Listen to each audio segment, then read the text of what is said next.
ప్రేమించకూడదు అనేది నా ఉద్దేశం కాదు.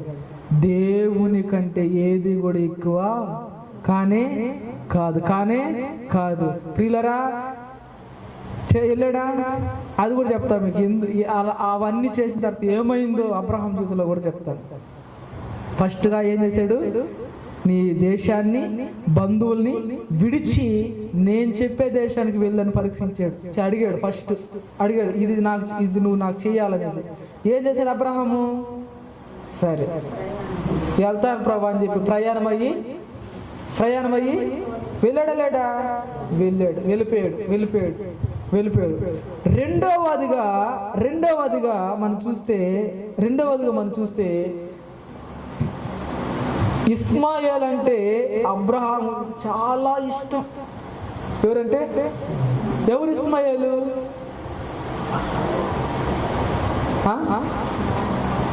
దాసికి పుట్టిన, హాగర్కు పుట్టిన బిడ్డ అన్నమాట, కుమారుడు. చూడండి ఒకసారి ఆదికాండం 17వ అధ్యాయం.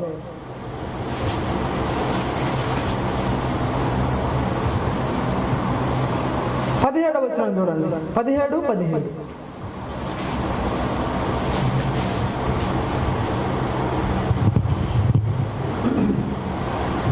అప్పుడు అబ్రహాము సాగిపడినవి 3 ఏళ్ళు వానికి సంతానం కలుగునా, 9 ఏళ్ళ సారా కలుగునా అని మనసులో అనుకుంది.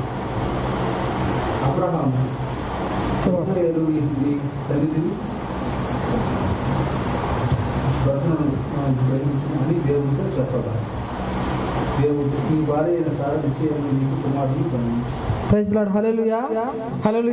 చూడండి, ఇక్కడ మనం చూస్తే అబ్రహాము ఇస్మాయేలు నీ సన్నిధిని బ్రతుక అనుగ్రహించుము అని దేవునితో చెప్పగా, అబ్రహాం అన్నాడు ఇస్మాయిల్ గురించి, ఇస్మాయిల్ని నీ సన్నిధిలో బ్రతకడానికి ఒక అనుగ్రహం అయ్యా, నువ్వు ఒక కృప చూపించు, నువ్వు ఒక వరం అయ్యా అంటే అని అబ్రహాం దేవునితో చెప్పగా, దేవుడు అన్నాడు, నీ భార్య అయిన శారా నిశ్చయంగా నీకు కుమారుని కనెను, నీవు అతనికి ఇస్సాకు అని పేరు పెట్టుదువు, అతని తర్వాత అతని సంతానము కొరకు నిత్య నిబంధనగా నా నిబంధనను అతనితో స్థిరపరిచేదను అంటున్నాడు.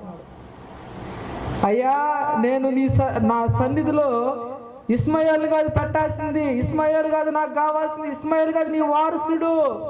ఎవరు నీ వారసుడు? ఎవరైతే సారా గర్భము నుంచి జన్మిస్తాడో అతడే నా సన్నిధిలో, అతడే నీ వారసుడు, అతడే నాకు నిందారహితుడు, అతను